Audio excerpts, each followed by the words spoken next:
Auzubillahiminash-shaytanir-rajeem. Bismillahir-rahmanir-rahim. So basically, we are going to be talking about PPROM today, which is a very common topic. एक होता है PROM, that is pre-labor rupture of membrane, और एक होता है PPROM, that is pre-term pre-labor rupture of membrane. ठीक हो गया। यूजुअली जब हमारे पास pre labour rupture of membrane होता है, मतलब कि अब अभी टर्म क्रॉस हो गई है, इट इज़ बियॉन्ड 36+6 वीक्स, मतलब 37 वीक्स हो गए हैं, लेकिन लेबर में नहीं गई पेशेंट, और उसमें अगर रप्चर हुआ तो हमारे पास फीटल मेच्योरिटी, लंग मेच्योरिटी का इतना इशू नहीं होता। We are only concern with कि कोरियो ना हो जाए, इसलिए हम उसे जो है वो डिलीवर करवाना चाहते हैं, और usually she delivers within 24 to 48 hours of membrane rupture.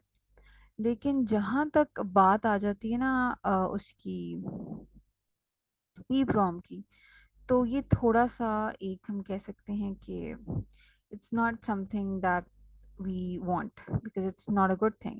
Why? I'm just blabbering actually because मैंने slides नहीं बनाई हुई। अच्छा, होता क्या है कि सबसे पहले पेशेंट आपके पास आएगी और वो हिस्ट्री देगी। अब सवाल ये है, एक सेकेंड, मैंने बोर्ड उल्टा रखा हुआ है। अच्छा, अब सवाल ये है कि वो आपके पास क्या हिस्ट्री देगी। मैटरनल हिस्ट्री जो है वो पहली हमारे पास में चीज़ होती है। So she will give a history of rupture of her bag. वो अपनी लैंग्वेज में बताएगी कि गश ऑफ फ्लूइड है या गश ऑफ फ्लूइड आया या क्या हुआ है, ठीक है। तो उससे हम जो है वो उसको डायग्नोज करेंगे। अच्छा, maternal history is not the only thing, आपने उसको एग्जामिन भी करना है। तो यूजुअली आपने क्या करना होता है, उसका स्पेक्युलम एग्जामिनेशन करना होता है। अच्छा, स्पेक्युलम एग्जामिनेशन से क्या होता है, एक सेकेंड, कि आपने पर स्पेकुलम क्या देखना होता है। पर स्पेकुलम आपने जो है वो उसमें कसकोस डाल के देखना होता है कि कहीं पूलिंग तो नहीं हो रही फ्लूइड की इन द वजाइना। अगर आपको ग्रॉसली पूलिंग नज़र आ जाए तो इसका मतलब है कि ग्रॉस लीकिंग जो है वो विजिबल है। तो यहाँ पे आपका डायग्नोसिस कंफर्म है, आप फर्दर कोई इन्वेस्टिगेशन नहीं करेंगे फॉर डायग्नोसिस। ठीक है, पी फ्रॉम डायग्नोज हो गया है अगर आपको स्पेकुलम पर नज़र आ गया। इसमें ना कुछ क्लिनिशियंस ये कहते हैं कि स्पेकुलम एग्जामिनेशन करने से पहले ना उस फीमेल को ये कहना चाहिए कि वो थोड़ी देर के लिए लेफ्ट लेटरल होके या फिर सुपाइन लेट जाए, ताकि जो है जो फ्लूइड है वो कलेक्ट हो जाए और आपको स्पेकुलम पर नज़र आ जाए। लेकिन ये किसी गाइडलाइन में बात नहीं लिखी हुई कि आपने उसे पहले लेफ्ट लेटर ऐसा लेटाना है। बस ये कहा जाता है कि अगर वो थोड़ी देर के लिए she lies down before speculum examination, तो अगर जो फ्लूइड लीक हुए वो कलेक्ट हो जाएगा नीचे। ठीक हो गया। लेट्स से कि इन दोनों चीज़ों पे ये तो कोई भी बता सकता है कि हिस्ट्री लो पर स्पेकुलम करो, ये तो बेसिक बात है, ये तो ABC है ऑब्स की पी प्रॉम के लिए। लेकिन फिर अगली चीज़ आ जाती है कि इस पे आपको नहीं पता चला, ठीक है, आपको नहीं समझ आ रही, हल्की सी लीकिंग है, प्रॉपर कूलिंग नहीं हो रही, आपको नहीं समझ आ रहा ये डिस्चार्ज है क्या है, you not able to decide. Patient history दे रही है, हिस्ट्री दे रही है कि उसको यूरिन की तरह पानी आया प्रॉपर, ठीक है, लेकिन आपको जो है वो स्पेकुलम पे कुछ नहीं मिल रहा। तो अब तो बड़ा मसला हो गया।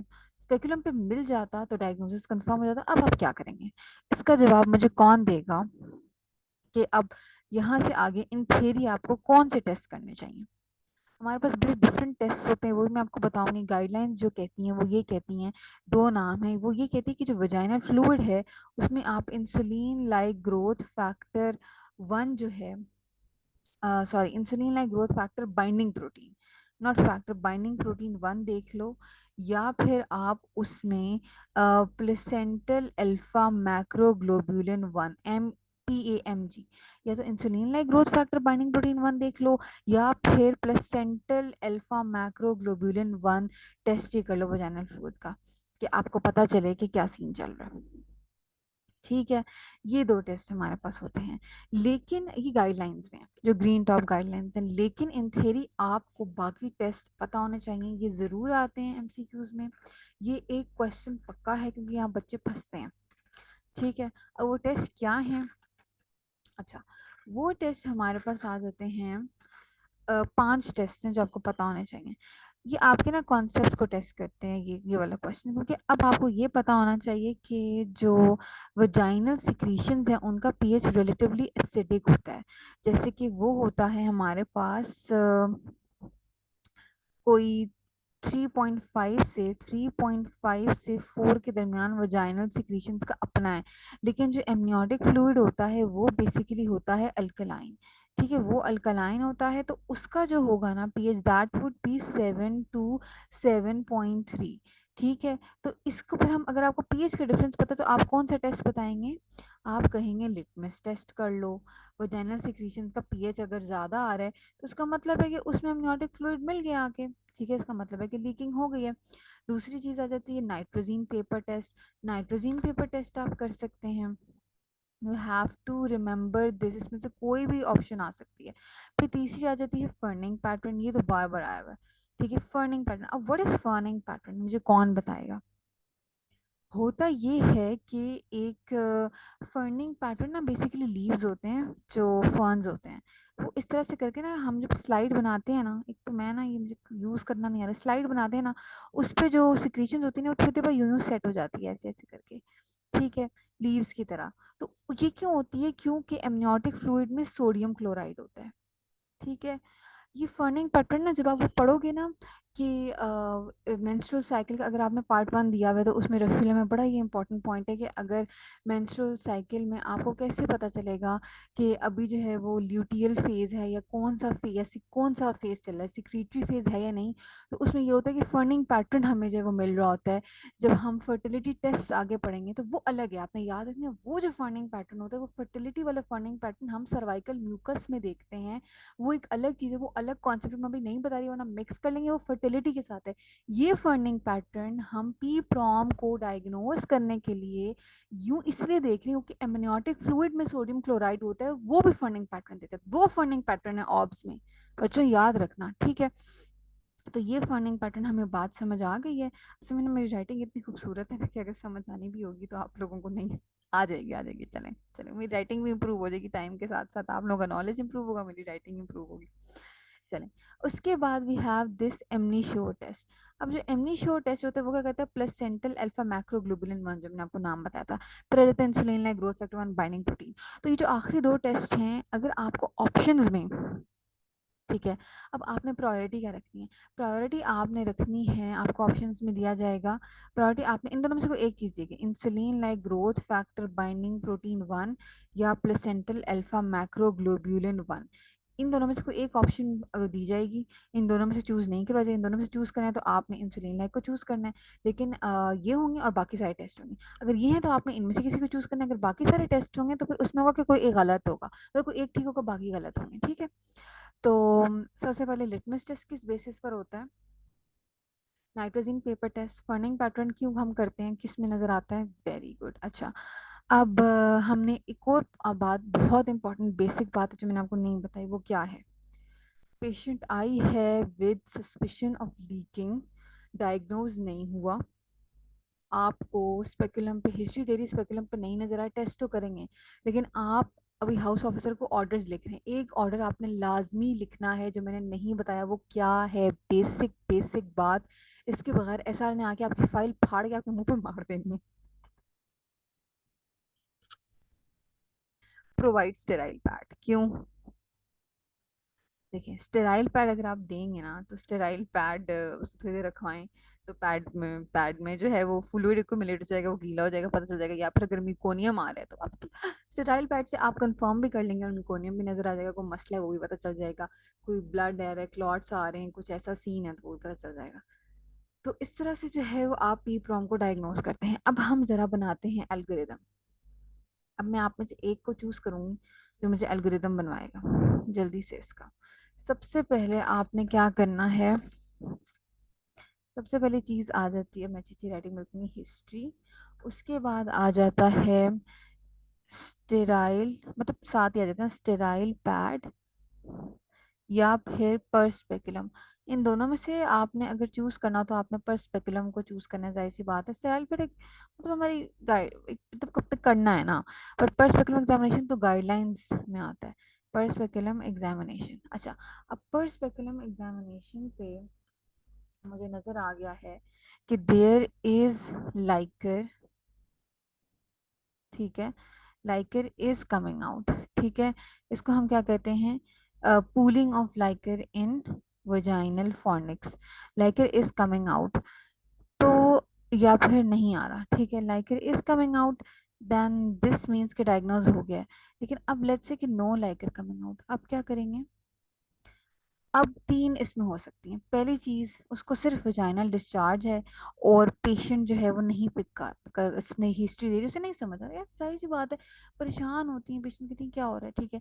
दूसरी चीज़ ये कि आपने जो है वो मतलब कोई वजाइनल डिस्चार्ज है, ठीक है। तो अब आगे वो सारे आप टेस्ट करेंगे। कितने टेस्ट मैंने आपको बताए हैं, 5 टेस्ट हैं, ठीक है। 5 टेस्ट आप करेंगे, जिनमें से 2 टेस्ट जो हैं वो गाइडलाइंस में हैं, वो बहुत इंपॉर्टेंट, वो आपके प्रायोरिटी हैं, और बाकी के 3 टेस्ट आपके ऑप्शंस में आएंगे। फिर आ जाता है कि दूसरी हमारे पास ऑप्शन होती है कि आप स्कैन कर सकते हैं। अब ये बात जो है, जिसमें स्टार बता रही है ना, वो गाइडलाइंस की होता है, स्कैन आप कर सकते हैं। स्कैन में आपको लाइकर कम मिल रहा है तो फिर आप सस्पेक्ट करेंगे, ठीक है। और तीसरी इसका ये है कि सारा ऑलरेडी लीक हो चुका है, ठीक हो गया, तो वही आप जब स्कैन करेंगे तो उसमें लाइकर कम मिलेगा आपको। तो ये हमारे पास इसका एल्गोरिदम बन गया। अब आपने बस जैसे तैसे करके डायग्नोस कर दिया है, मुझे पता चल गया पी प्रॉम है, अब मैं क्या करूँ। पी प्रॉम हो गया है पेशेंट को, और मसला ये है कि उसकी जो एज है that is from 24 to let's say 34, मतलब 24 से 33 प्लस 6। तो 24 से 33 प्लस 6 है, 24 एज ऑफ वायबिलिटी होती है अकॉर्डिंग टू अंग्रेज, ठीक है। हमारी तो नर्सरीज का क्या ही हाल है, इंशाल्लाह बेहतर हो जाएगा। लेकिन 24 से 33 प्लस 6 तक आप उसको स्टेरॉयड कवर दोगे, ठीक है। एक और चीज़ होती है न्यूरो प्रोटेक्शन के लिए मैक्स सल्फेट। एक मैक्स सल्फेट जो है वो प्री इक्लेम्पशिया में लगाई जाती है, एक मैक्स सल्फेट जो है वो न्यूरो प्रोटेक्शन। फर्निंग पैटर्न भी दो हैं ऑब्स में, मैक्स सल्फेट भी 2 जगह यूज़ होती है। तो यहाँ पे अब मैक्स सल्फेट कब देनी है। मैक्स सल्फेट आपने तब देनी है जब आपको लगे कि या तो ये लेबर में जा रही है या ये विद इन 24 आवर्स उसको प्लान प्री टर्म बर्थ आप करवा दोगे, ठीक है। तो फिर आपने देनी है बिटवीन 24 टू 29 प्लस 6 वीक्स। ये वीक्स याद करने की कोई ज़रूरत नहीं है बच्चों, this is not for you. बस मैं वैसे ही आपको बता रही हूँ, आपको कॉन्सेप्ट होना चाहिए। देखिए मैं आपको जितनी डिटेल बताऊंगी ना, आपके कॉन्सेप्ट उतने क्रिस्टल क्लियर होंगे, ठीक है। 24 से 33 प्लस 6, चलें आप 24 से 34 याद रख लेंगे, 33 प्लस 6 में कॉम्प्लिकेट नहीं करते चीज़ों को, ओवरऑल आप याद रखें 24 से 34 पे आप स्टेरॉइड कवर दोगे, क्योंकि लंग मेच्योरिटी आफ्टर 34 होती है, ठीक है। और मैक्स सल्फेट आप उसे 24 से 30 वीक्स, मतलब 24 से 29 प्लस 6, तो 24 से 33 प्लस 6 स्टेरॉइड, और 24 से 29 प्लस 6 पे आप उसे मैक्स सल्फेट दे दो, ठीक हो गया। मेन हमारा कंसर्न होता है कोरियो। तो कोरियो के लिए हम क्या देखेंगे, कोरियो के लिए हम क्या क्या करेंगे, ये तो यार ये तो बता दो मुझे बच्चों आप लोग। क्या करेंगे कोरियो के लिए। कोरियो में हमारा मसला होता है यार, हमने उसका वाइट ब्लड सेल काउंट देखना है, हमने उसका सीआरपी करवाना है, हमने उसकी टीपीआर चार्टिंग करनी है, हमने फीटल हार्ट रेट और मैटरनल पल्स देखनी है, ठीक है। मैटरनल, यार मेरी राइटिंग का बेड़ा गर्क हो गया बच्चों, मैं क्या करूँ। मैटरनल पल्स देखनी है, ठीक है। अच्छा, एक और चीज़ हो जाती है हमारे पास कि डेक्सा देने के बाद ना, आप लोगों को वैसे पता होना चाहिए बच्चों, याद रखना जब आप कल को ट्रेनिंग में जाओगे, डेक्सा देने के बाद वाइट सेल काउंट बढ़ता है विद इन 24 आवर्स, और फिर 3 दिन बाद वापस कम हो जाता है। तो यही ना हो कि आप डेक्सा आपने उसे दिया हो, अभी तो डेक्सा भी तो देना है ना, 24 से 33 प्लस 6 अभी बताया, डेक्सा दो, फिर आप उसका सीआरपी नॉर्मल है, white blood cell count count कराओ, वो 15 पे पहुंचा को, ओह कोरी हो गया, सब कुछ ठीक हो, वाइट ब्लड सेल काउंट क्यों रेज आ रहा है, आप शोर मचा दो भाई। आपने याद रखना, डेक्सा देने के बाद 2 चीज़ें होती हैं, एक फीटल मूवमेंट कम हो जाती है, थोड़ी सी डेक्सा का साइड इफेक्ट है, और बीएसआर डी रेंज हो जाती है, और वाइट ब्लड सेल काउंट बढ़ जाता है। स्टेरॉइड की वजह से सब होता है, अगर आपने पैथोमा पढ़ी हो ना तो आपको होगा कि स्टेरॉइड जो है वो क्या करता है, वाइट ब्लड सेल्स पे क्या इफेक्ट आता है, कुशिंग वगैरह आप पता है। अभी वो हम डिस्कस करेंगे, तो मेडिसिन भी आप लोगों को आनी चाहिए। चलें उसको छोड़ें, अभी हम ये कर लेते हैं, फिर मैं आपको एक किसी दिन में आपसे डिस्कस करूँगी सारी चीज़ें। खैर, तो मैं आपको क्या बता रही थी कि ये हमारे पास सीन होता है कि अब आपको पता चल गया पी प्रॉम है, तो आप कुछ क्या करोगे, आप उसके बच्चे को जो है वो करोगे, बाहर आओ आप रप्चर हो गए तुम भी बाहर हो जाओ, नहीं। अभी वो आपने उसको चलाना है, टर्म तक। तो आपने मसला ये है कि अगर इन्फेक्शन हो गया तो फिर आपने उसे डिलीवर करना है, अगर इन्फेक्शन नहीं हुआ तो आप चलाओ उसे जब तक वो बेबी का साइ बेबी जो है वो सही से मेच्योर नहीं हो जाता। तो आपने बस मॉनिटर करना है फॉर कोरियोमनाइटिस, आपने उसे एरिथ्रोमाइसिन देनी है 250 mg की वाईडी फॉर 10 डेज। ठीक हो गया। चलें जी, अब इसका भी हमारे पास पूरा एक प्रोटोकॉल होता है, ठीक है, डिलीवरी का। वो मैं आपको बताती हूँ। अगर 34 वीक्स, अगर 24 वीक से कम है तो रहने देना, वो तो एज वायबिलिटी भी नहीं है। अगर 34 वीक से कम है तो अभी आप उसे एडमिट करो, एंटीबायोटिक्स तो स्टेरॉइड कवर दो आप उसको, ठीक है। और अगर 34 वीक्स हो गए हैं तो फिर आप उसे इंड्यूस कर सकते हो एंटीबायोटिक्स देके। ठीक हो गया, सिंपल सी बात है। तो बेसिक आपने, हमारा मसला क्या है, हमारे पास है मसला लंग मेच्योरिटी का। यार एक तो I need to buy a mouse, mouse खरीदना पड़ेगा। मेरा ना लैपटॉप का माउस खराब हो गया, ये चीज़ मुझे अभी रियलाइज हुई है, अभी लेक्चर देने के दौरान। खैर 5-10 मिनट पहले हो गई थी, लेकिन अब मैं जाके माउस लेके नहीं आ सकती। I go and buy one. Lung maturity 34 weeks का आपने वो रखना है इसमें। 34 वीक्स हो गए हैं तो डिलीवर कर दो, नहीं हुए तो स्टेरॉइड कवर दो। मैक्साफेड हम कब तक देते थे, 24 से 29 + 6, ठीक है। ठीक है, ये सब चीज़ें करें। और अगर जो है वो लेट्स से कि 30, ठीक है, लेस देन 34 मोर देन 34, ये देख के आपने करना है। एक दफ़ा कोरियो आ गया, ठीक है, you have to terminate the pregnancy. अब ना ये जो टर्म होती है ना टर्मिनेशन, इससे बच्चे डर जाते हैं, क्योंकि ना ले मैन लैंग्वेज में टर्मिनेशन का मतलब लोग समझते हैं अबॉर्शन हो। टर्मिनेशन का मतलब है फीटस को बाहर निकालो, मतलब डिलीवर कराओ, चाहे सेक्शन करो, चाहे इंड्यूस करो लेबर में, उस कुछ भी करो, बच्चे को बाहर निकालो, दिस इज टर्मिनेशन। प्री इक्लेम्शिया, इब्रप्शन, इब्रप्शन का क्या है मैनेजमेंट, टर्मिनेशन ऑफ प्रेगनेंसी। बच्चे डर जाते हैं, ओहो इब्रप्शन मतलब बच्चे को, नहीं नहीं नहीं, मतलब कि आपको उसे डिलीवर करना है, चाहे सिजेरियन करो या नॉर्मल डिलीवरी करो, ठीक है। इसी केस में कोरियो आ जाए, एक दफ़ा कोरियो आ जाए तो आपने टर्मिनेट करना है प्रेगनेंसी को, मतलब कि आपने उसे डिलीवर करना ही करना है, आप सेक्शन करो वो बात की चीज़ है। You have to terminate when you have chorio. ठीक हो गया। चलें जी, ये बाकी अब आप लोगों ने पढ़ के आना है, ठीक है, इंसानों की तरह।